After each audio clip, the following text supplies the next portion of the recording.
넌 내 가족이 아니잖아. 이혼하면 남이야. 원래부터 핏줄이 달랐습니까? 남편의 입에서 나온 그 말, 제 심장에 대못을 박는 것 같았어요.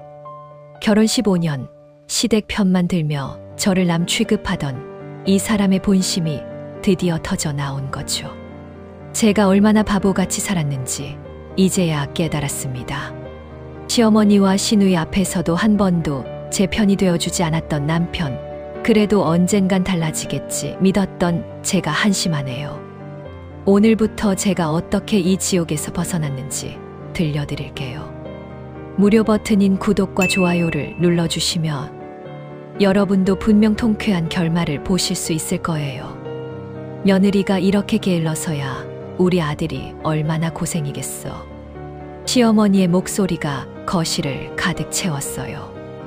명절 준비를 하러 시댁에 도착한 지 채 10분도 안 되어서 들은 첫마디였죠. 제 무릎은 아침부터 욱신거렸지만 그런 건 아무도 몰라요.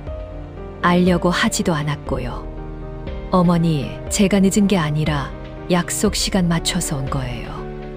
어디서 말대답이야. 우리 아들은 새벽부터 나가서 일하는데 넌 집에서 뭐 했니? 남편은 소파에 앉아 TV만 보고 있었어요. 제가 시어머니께 대답하려는 순간 그가 드디어 입을 열었네요.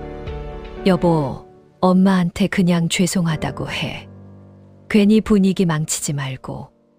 그 말에 제 가슴이 무너져 내렸어요. 도대체 제가 뭘 잘못했다고 사과를 하라는 건지.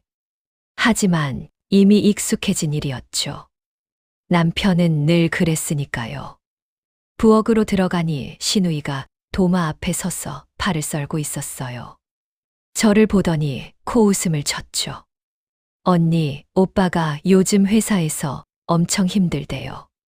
집에서라도 편하게 해주면 안 돼요? 그게 무슨 말이에요? 아유, 진짜 모르시나. 오빠가 저한테 다 얘기하는데 언니가 집안일도 제대로 안 한다면서요. 거짓말이었어요. 제가 매일 청소하고 빨래하고 요리하는 걸 남편이 모를 리 없죠. 그런데도 시누이 앞에서는 제가 게으른 아내인 것처럼 말한다니. 분노가 치밀어 올랐지만 꾹 참았어요. 무릎이 점점 더 아파왔어요. 계단을 오르내릴 때마다 뼈가 부딪히는 느낌이 들었죠. 하지만 전을 부치고 나무를 묻히고 갈비찜을 준비하는 동안 단 한 번도 앉지 못했어요. 어머니, 제가 잠깐 앉아도 될까요? 무릎이 좀. 벌써 힘들다고. 나는 내 나이 때 이것보다 몇 배는 더 했어도 멀쩡했는데. 시어머니의 차가운 시선이 제게 꽂혔어요. 옆에서 시누이가 킥킥거리며 웃었고 남편은 여전히 거실에서 나오지 않았죠. 혼자였어요. 저녁 식사 시간 모두가 식탁에 둘러앉았을 때 시아버지가 물었어요. 며느리, 요즘 살이 좀 찐 것 같은데 운동은 하고 있나? 네, 아버님. 매일 산책하려고 노력하고 있어요. 산책, 그게 운동이야. 우리 딸은 매일 헬스장 다니면서 몸매 관리하는데. 시누이가 득이양양하게 웃으며 거들었죠. 맞아요, 아빠. 언니는 집에만 있으니까 그런 거 아니에요. 그때 남편이 드디어 한마디 했어요. 제 편을 들어줄 거라고 아직도 바보같이 기대했던 제가 한심하네요. 여보, 부모님 말씀이 맞아. 건강 좀 챙겨야지. 나중에 아프면 다 내가 고생이야. 지금 이 순간 무릎이 찢어질 것 같은 고통을 참으며 시댁 식구들 시중을 들고 있는 제 고생은 아무도 몰라요. 아니, 알려고 하지 않겠죠. 밤 10시가 넘어서야 집으로 돌아올 수 있었어요. 차 안에서 남편에게 물었죠. 오늘 너무했다고 생각 안 해? 뭐가?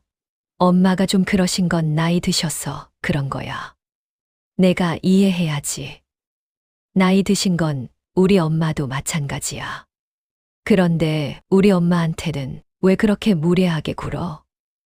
야, 그게 같아. 우리 엄마는 내 엄마고 내 엄마는 어쨌든 달라. 다르다고요? 그의 입에서 나온 그 한마디가 모든 걸 설명해 주었죠. 제 엄마는 그에게 남이고 그의 가족만이 진짜 가족이라는 거예요. 집에 도착해 현관문을 열자마자 무릎이 꺾였어요. 더는 버틸 수가 없었죠. 벽을 잡고 간신히 일어섰지만 남편은 이미 안방으로 들어가 버렸네요. 혼자 소파에 앉아 무릎을 만지며 눈물이 났어요. 아픈 건 무릎만이 아니었으니까요. 다음 날 아침 동네 슈퍼에 갔다가 충격적인 말을 들었어요. 아이고, 젊은 사람이 벌써부터 꾀병이야? 시어머니한테 들었는데 명절 때 일하기 싫어서 무릎 아프다고 엄살 부렸다면서. 옆집 아주머니의 말에 제 얼굴이 화끈거렸죠. 시어머니가 벌써 동네에 소문을 퍼뜨린 거예요. 제가 게으른 며느리라고, 꾀병 부리는 여자라고 말이죠. 아니에요. 정말 무릎이 아팠어. 에이, 젊은 사람이 무슨 무릎이 그렇게 아프겠어요? 요즘 며느리들은 다 그래. 시집 식구들 일 도와주기 싫으니까 아픈 척하는 거지. 변명하고 싶었지만 소용없었어요. 이미 동네 사람들 귀에는 제가 나쁜 며느리로 낙인 찍혀 있었으니까요. 슈퍼를 나오는데 뒤에서 수근거리는 소리가 들렸죠. 저 집 남편이 불쌍해. 회사에서 고생하고 와도 집에서 편히 쉬지도 못한데 집으로 돌아와 소파에 주저앉았어요. 무릎도 아프고 마음은 더 아팠죠. 그때 남편에게서 전화가 왔어요. 여보, 우리 엄마한테 들었는데 너가 어제 너무 예의 없게 굴었다며. 도대체 왜 그래? 내가 뭘 어떻게 했다고 그래? 엄마가 일 좀 도와달라고 했는데 무릎 아프다고 앉아 있었다면서. 정말로 아팠어. 당신도 알잖아. 내 무릎이 얼마나 안 좋은지. 그래도 어른 앞에서 그러면 안 되지. 참을 건 참아야지. 제가 얼마나 참았는지 그는 정말 모르는 걸까요? 아니면 알면서도 모른 척하는 걸까요? 저녁 무렵 시누이가 집으로 찾아왔어요. 뜬금없이 왜 왔나 했더니 남편이 불러놨다고 하네요. 언니, 오빠가 요즘 회사에서 스트레스 많이 받는다고 했죠. 집에서라도 편하게 해주세요. 아가씨, 이 말 그때 한 것 같은데요. 아유, 언니가 좀 더 살뜰하게 챙기면 되잖아요. 오빠가 저한테 하소연하는 거 보면 안쓰러워서. 시누이는 거실을 둘러보며 혀를 찼어요. 집도 이렇게 지저분하고. 언니, 청소는 제대로 하시는 거예요. 저는 차마 어이가 없어서 아무 말도 나오지 않았어요. 그때 남편이 퇴근해서 들어왔죠. 시누이를 보더니 반갑게 웃으며 인사했어요. 미진이 왔네? 밥 먹었어. 아직 안 먹었어. 언니가 밥 차려주신대. 제가 언제 그런 말을 했나요? 하지만 남편은 당연하다는 듯이 제게 말했죠. 여보, 미진이 밥 좀 차려줘. 나도 배고픈데 같이 먹자. 부엌에서 요리를 하는 동안 거실에서 시누이와 남편이 나누는 대화가 들렸어요. 오빠, 언니 좀 이상해. 집안일도 제대로 안 하는 것 같고. 그러게 요즘 좀 게을러진 것 같아. 엄마 말로는 명절 때도 일 안 하려고 꾀병 부렸다면서. 응, 나도 좀 창피했어. 창피했대요. 제 남편이 시누이 앞에서 저를 그렇게 말하다니. 분노가 끓어올랐지만 프라이팬을 든 손을 꽉 쥐고 참았어요. 식탁에 음식을 차려놓고 앉았을 때 시누이가 또 시작했네요. 언니, 이 반찬들 다 사온 거예요. 집에서 만든 것 같지 않은데. 내가 직접 만든 거예요. 에이, 거짓말. 오빠, 이거 봐. 이런 건 분명 마트에서 파는 거야. 남편이 반찬을 한 입 먹더니 고개를 끄덕였어요. 미진이 말이 맞는 것 같은데. 여보, 솔직히 말해. 사온 거지. 제가 새벽에 일어나서 만든 반찬들인데 제 남편이 저를 거짓말쟁이로 모는 거예요. 그 순간 무언가가 뚝 끊어지는 소리가 들렸어요. 그래, 맞아. 다 사온 거야. 만족해. 제 목소리가 떨렸지만 더는 참을 수가 없었죠. 게으른 며느리, 거짓말쟁이 아내. 그게 나한테 붙이고 싶은 꼬리표지. 신우이 말은 다 믿으면서 왜 내 말은 한 번도 안 믿어? 남편이 당황한 표정으로 저를 봤어요. 갑자기 왜 이래? 동생 앞에서 창피하게. 창피한 건 나야. 매일 청소하고 빨래하고 요리해도 인정 못 받는 내가 창피해. 신우이가 비웃듯이 말했죠. 언니, 피해의식 너무 심한 거 아니에요. 그 말에 제 인내심이 폭발했어요. 식탁을 손바닥으로 내리치며 일어섰죠. 피해의식. 내가 피해의식이 심하다고. 너희들이 나를 어떻게 대하는지 정말 모르는 거야. 무릎이 욱신거렸지만 그런 건 상관없었어요. 지금 이 순간만큼은 제 목소리를 내야 했으니까요. 남편이 황급히 일어나 제 팔을 잡았어요. 여보, 진정해. 미진이한테 사과해. 내가 왜? 내가 뭘 잘못했는데. 거실이 순간 조용해졌어요. 신우이는 놀란 표정으로 저를 쳐다봤고 남편은 당황해서 어쩔 줄 몰라 했죠. 무릎을 절며 안방으로 들어가면서 한마디 더 했어요. 오늘부터 알아서들 하세요. 게으른 며느리는 좀 쉬어야겠네요. 문을 쾅 닫고 들어왔지만 눈물이 멈추지 않았어요. 밖에서 신우이가 남편에게 뭐라고 하는 소리가 들렸지만 이제는 들을 힘도 없었죠. 신우이가 간 다음 날 더는 참을 수 없어서 병원에 갔어요. 남편 몰래 혼자서 말이죠. 반월상 연골 파열이 심각하네요. 수술을 고려하셔야 할 정도예요. 의사 선생님의 말에 눈앞이 캄캄해졌어요. 그저 잠깐 쉬면 나을 거라고 생각했는데 수술이라니. 진단서를 받아들고 멍하니 앉아 있었죠. 이 정도면 일상생활이 많이 힘드셨을 텐데 왜 이제야 오신 거예요? 시댁에서.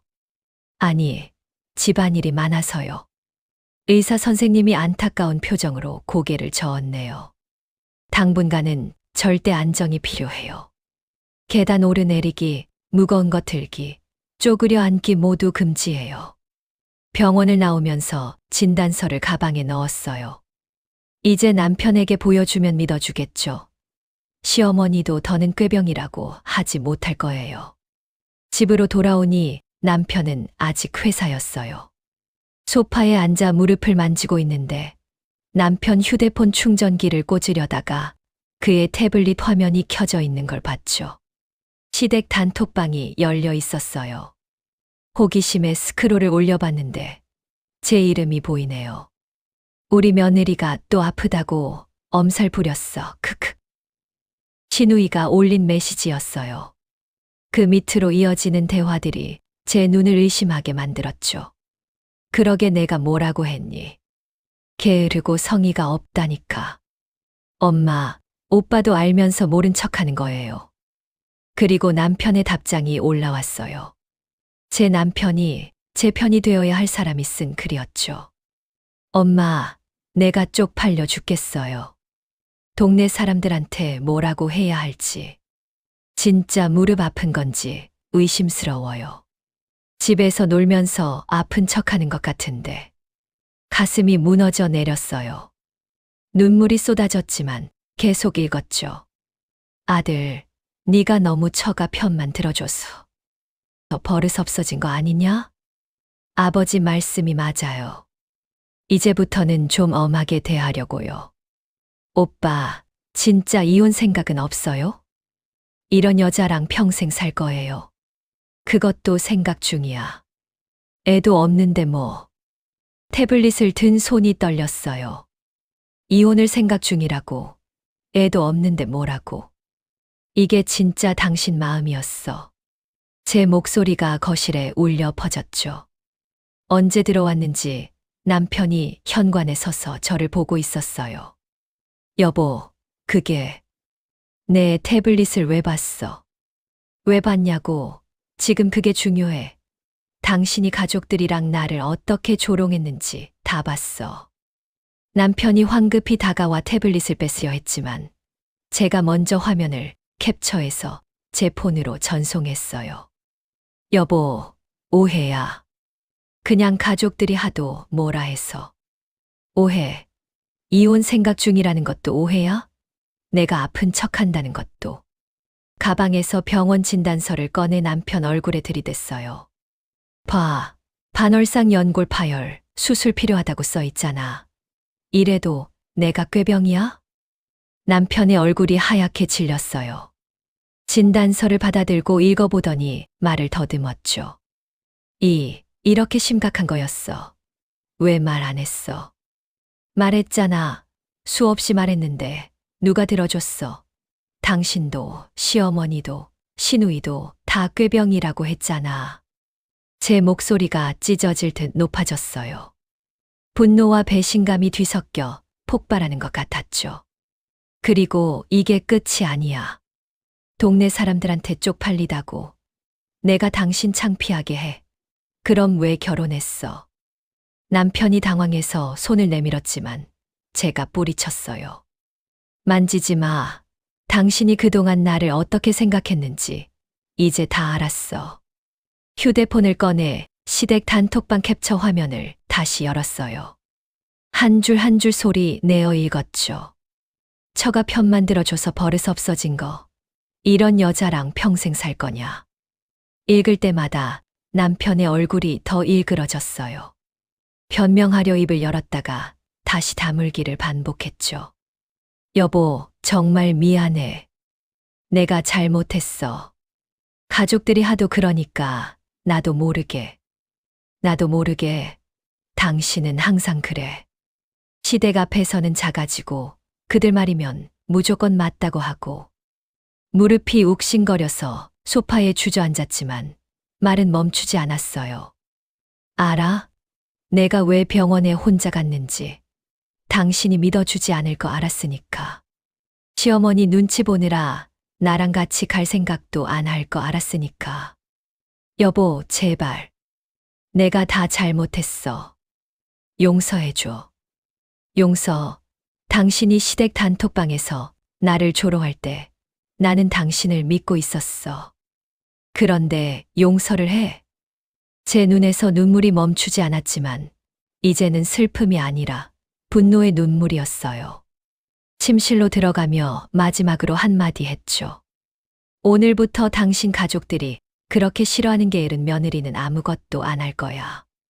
밥도 빨래도 청소도 전부 알아서 해. 문을 닫고 들어왔지만 밖에서 남편이 문을 두드리는 소리가 들렸어요. 하지만 이제는 열어줄 마음이 없었죠. 다음 날 아침 남편이 시어머니를 집으로 모셔왔어요. 제 동의도 없이 말이죠. 며느리 무릎이 그렇게 아프다며. 진단서 좀 보자. 시어머니가 거실 소파에 앉으며 말했어요. 남편이 어제 일을 다 말한 거예요. 제가 진단서를 내밀자 시어머니는 안경을 쓰고 천천히 읽어 내려갔죠. 반월상 연골 파열. 이런 건 나이 들면 다 오는 거야. 나도 젊었을 때 아팠지만 참고 살았어. 어머니, 수술이 필요할 정도로 심각해요. 수술. 요즘 병원들은 돈 벌려고 멀쩡한 사람도 수술하라고 해. 며느리가 너무 유난 떠는 거 아니야? 믿을 수가 없었어요. 병원 진단서를 들고도 이러시다니. 옆에서 남편이 머뭇거리며 말했죠.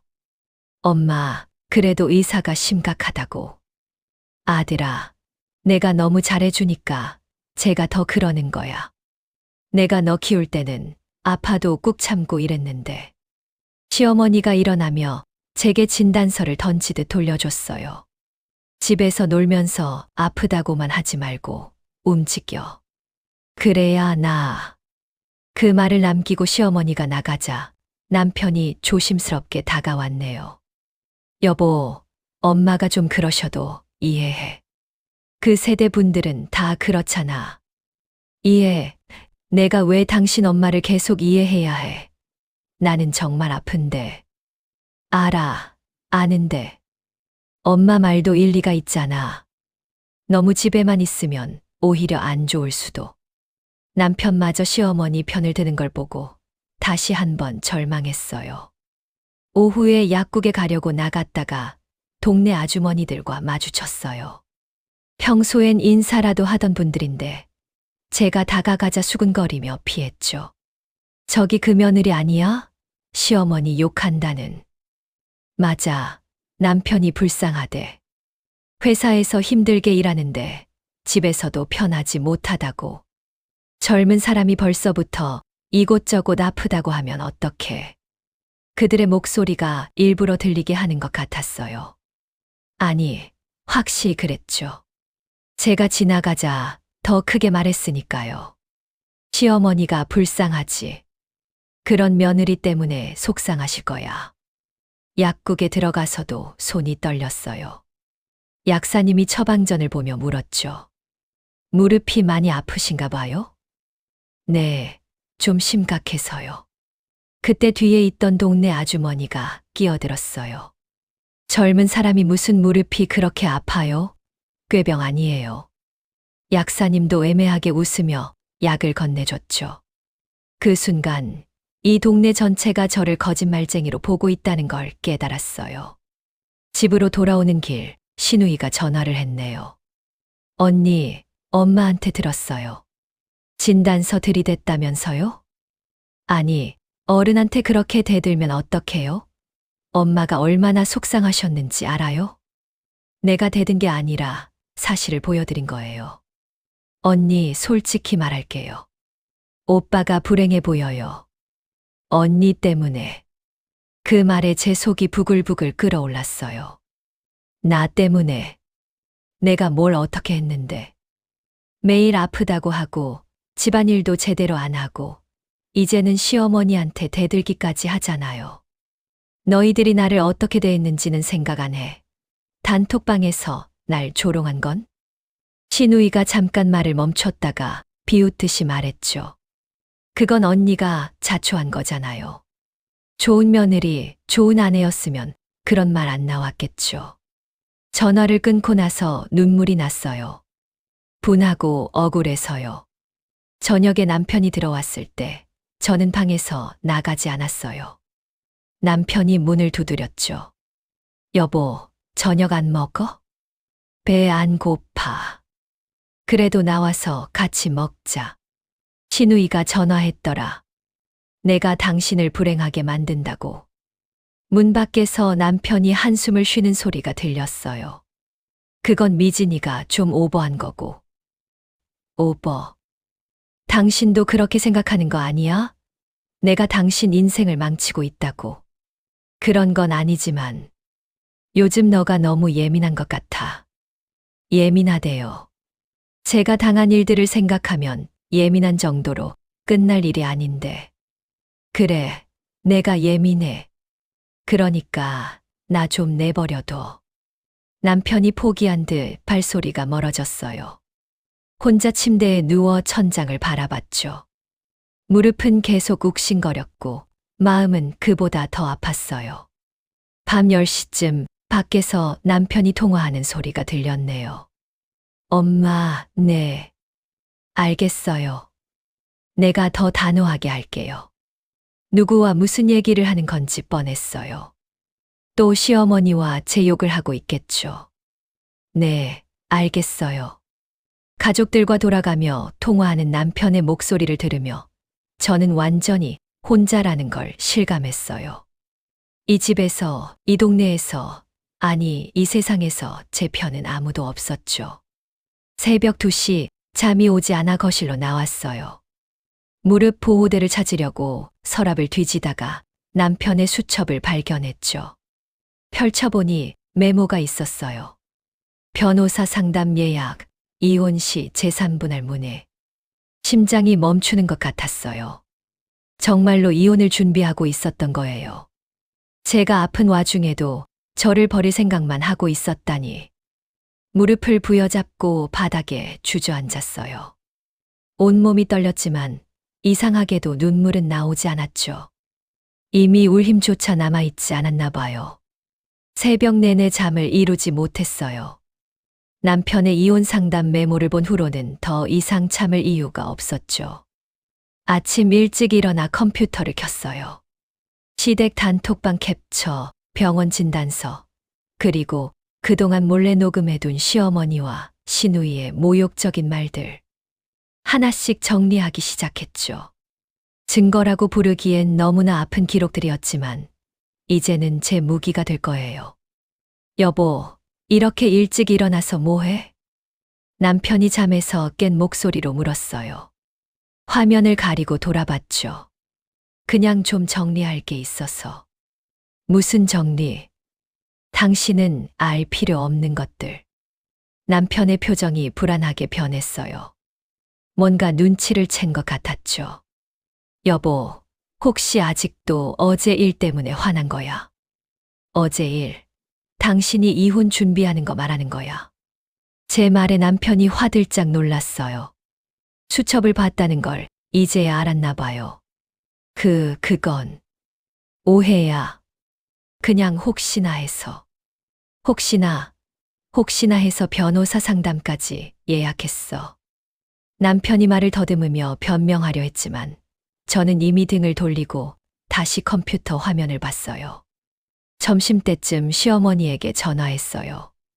차분하지만 단호한 목소리로요. 어머니, 내일 저녁에 온 가족이 모였으면 좋겠어요. 갑자기 왜? 중요한 얘기가 있어서요. 아버님, 시누이도 꼭 오셨으면 해요. 무슨 수작이야. 또 아프다고 징징거릴 거야. 평소 같았으면 상처받았을 텐데 이제는 그냥 냉소만 나왔어요. 아니에요.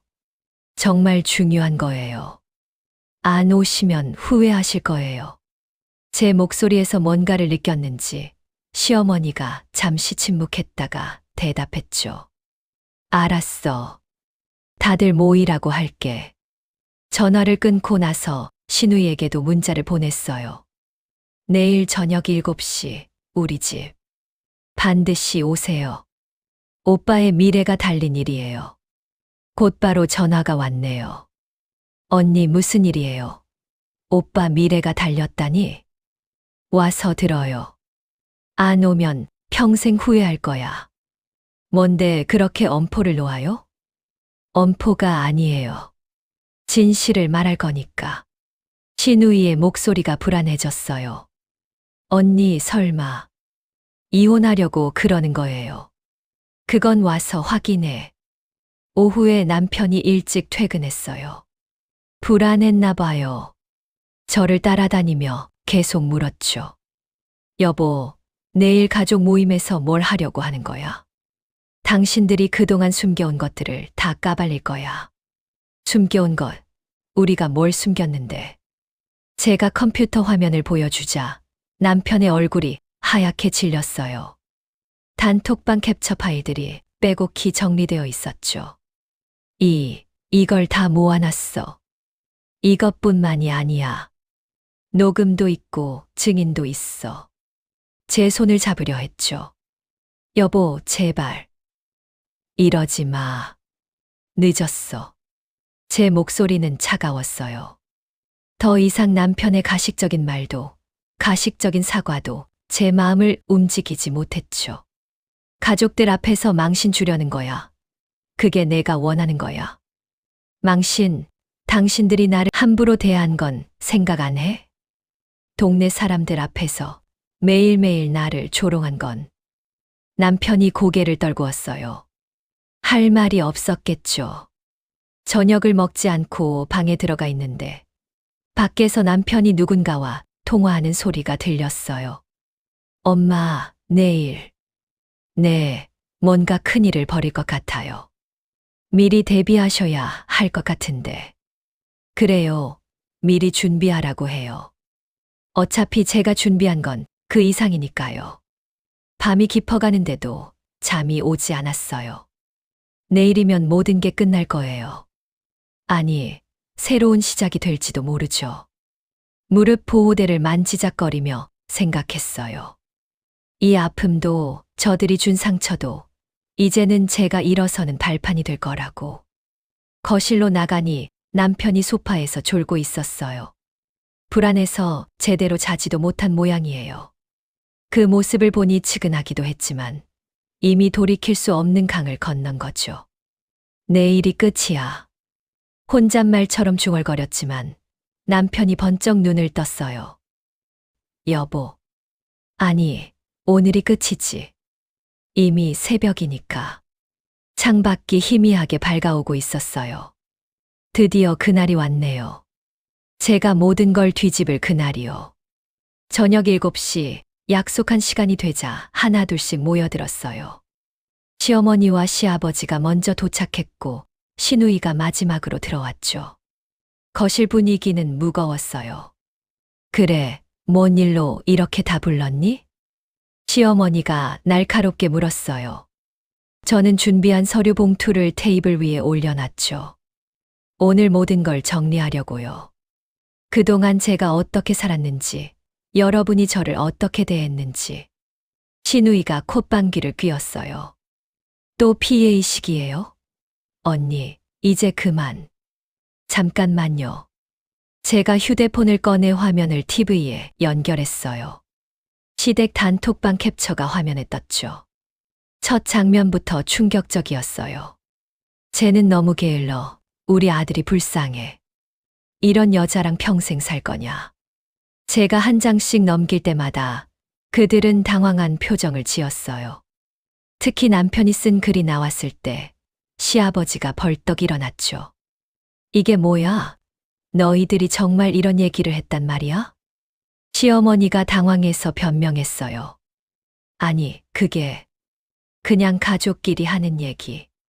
가족끼리요. 저는 가족이 아니었나요? 제 목소리는 차가웠지만 단호했어요. 다음으로 녹음 파일을 재생했죠. 시어머니가 저를 모욕하는 목소리가 거실에 울려 퍼졌어요. 며느리 주제에 감히 대들어 우리 아들이 불쌍해서. 시아버지의 얼굴이 불그락푸르락했어요. 시어머니를 노려보며 말했죠. 당신이 며느리한테 이렇게 말했어. 그건 맥락이 있어서. 이번엔 병원 진단서를 꺼냈어요. 큰 화면으로 띄워서 모두가 볼 수 있게 했죠. 반월상 연골 파열, 수술 권유. 이 상태로 제가 매일 청소하고 빨래하고 시댁 행사 때마다 일했어요. 그런데 꾀병이래요. 여보, 이제 그만해. 내가 잘못했으니까 그만해. 이제 와서 미안하다고요? 변호사 상담까지 받으면서 이혼 준비하던 사람이? 그 말에 시어머니가 깜짝 놀라 남편을 쳐다봤어요. 뭐, 내가 이혼을 준비했다고? 남편이 고개를 숙인 채 아무 말도 못했어요. 시누이도 충격받은 표정이었죠. 오빠, 진짜야? 언니한테 이혼까지 생각했어. 분위기가 완전히 뒤집혔어요. 시아버지가 남편에게 호통을 쳤죠. 이 못난 놈아, 아픈 아내를 돌보지는 못할 망정 이혼을 준비해. 아버지, 저는 닥쳐, 나가. 당장 이 집에서 나가. 시아버지의 분노가 폭발했어요. 그동안 조용하셨던 분이 이렇게 화내는 건 처음이었죠. 며느리야, 정말 미안하구나. 내가 가족들을 제대로 못 가르쳤어. 시아버지가 제게 고개를 숙였어요. 70대 노인이 며느리에게 사과하는 모습에 시어머니도 당황했죠. 여보, 왜 그래요? 며느리한테 고개를. 당신도 반성해. 며느리를 이렇게 괴롭혔으면서 뭐가 떳떳해. 제가 마지막 카드를 꺼냈어요. 동네 이웃들의 증언을 녹음한 파일이었죠. 시어머니가 동네방네 며느리 욕하고 다니더라고요. 게으르고 꾀병 부린다고. 이웃 아주머니의 목소리가 재생되자 시어머니의 얼굴이 사색이 됐어요. 이제 동네 사람들도 다 알아요. 누가 거짓말쟁이였는지, 누가 피해자였는지. 시누이가 울먹이며 말했어요. 언니, 정말 미안해요. 저도 그렇게까지 심각한 줄 몰랐어요. 몰랐다고요? 단톡방에서 저를 조롱할 때는 재미있었겠죠. 제 말에 시누이가 고개를 들지 못했어요. 남편은 여전히 바닥에 주저앉아 있었고 시어머니는 충격의 말을 잃었죠. 이제부터는 제가 결정해요. 이 결혼을 유지할지, 이혼할지, 당신들이 저를 가족으로 대할지, 남으로 대할지도 지켜볼 거예요. 일어서려는데 무릎이 욱신거렸어요. 하지만 당당하게 일어섰죠. 시아버지가 제 팔을 잡아주었어요. 며느리 무릎 수술비는 내가 다 대겠다. 그리고 이놈들 내가 확실히 혼내놓을 테니 걱정하지 마라. 거실을 나오면서 뒤를 돌아봤어요. 한때는 저를 무시하고 조롱했던 사람들이 이제는 고개를 들지 못하고 있었죠. 문을 닫는 순간 무언가가 끝났다는 걸 알았어요. 그리고 동시에 새로운 무언가가 시작되었다는 것도요. 그날 이후 동네 분위기가 완전히 달라졌어요. 시어머니는 더 이상 밖에 나오지 않으셨고 시누이도 우리 집 근처에 얼씬도 하지 않았죠. 일주일 뒤 동네 슈퍼에서 옆집 아주머니를 만났어요. 아이고, 무릎이 그렇게 심각했다면서요. 시어머니가 너무하셨네. 며느리 아픈 것도 모르고 동네방네 욕하고 다니시더니 이제는 제가 불쌍한 며느리가 아니라 시어머니가 나쁜 시어머니가 되어버린 거예요. 정말 아이러니했죠. 남편은 그날 이후 완전히 달라졌어요. 매일 퇴근하자마자 집안일을 돕고 제 무릎 상태를 물어봤죠. 시댁 단톡방은 해체됐고 시어머니께도 더 이상 제 얘기를 하지 않았어요. 여보, 수술 날짜 잡았어. 내가 휴가 내고 간병할게. 처음으로 들어보는 말이었어요. 15년 결혼 생활에서 단 한 번도 제 병원에 같이 가겠다고 한 적이 없었는데 시아버지는 약속대로 수술비 전액을 보내주셨어요. 그리고 따로 전화까지 하셨죠. 며느리, 몸 좀 어떠니? 우리 집안 사람들이 너무 못되게 굴었구나. 이 늙은이가 대신 사과한다. 시어머니는 한 달이 지나서야 조심스럽게 연락을 해왔어요. 며느리, 정말 미안하구나. 내가 너무 심했어. 용서해 줄 수 있겠니? 예전에 저였다면 바로 용서했을 거예요. 하지만 이제는 달랐죠. 시간이 필요해요, 어머니. 상처가 너무 깊어서. 시누이는 사과 문자를 보내왔지만 읽음 표시만 하고 답장하지 않았어요. 아직은 그럴 마음이 없었으니까요. 무릎 수술을 받고 회복하는 동안 남편이 정말 열심히 간병해줬어요. 처음으로 그가 진심으로 미안해하고 있다는 걸 느꼈죠. 하지만 신뢰를 회복하는 건 시간이 더 필요할 것 같아요. 동네 사람들의 시선도 완전히 바뀌었네요. 이제는 오히려 제게 동정적이었고 시댁 식구들을 보면 수군거렸어요. 저 집 시어머니가 며느리한테 그렇게 못되게 굴었대. 맞아, 무릎 수술할 정도로 아픈데도 꾀병이라고 했다면서. 세상이 참 묘하죠. 진실은 결국 드러나게 되어 있고 거짓은 오래가지 못한다는 걸 새삼 깨달았어요. 가족이란 피로 이어진 관계가 아니라 서로를 진심으로 아끼고 존중하는 마음으로 이어진 관계라는 것. 그게 제가 얻은 가장 큰 교훈이었어요. 그리고 이제 저는 새로운 시작을 준비하고 있어요. 상처는 아직 남아있지만 더 이상 누구의 눈치도 보지 않고 당당하게 살아갈 거예요. 진짜 가족은 피가 아니라 마음이라는 걸 저는 그제야 비로소 알았습니다. 무료 버튼인 구독과 좋아요를 눌러주시면 다음 속 시원한 응징도 놓치지 않으실 거예요.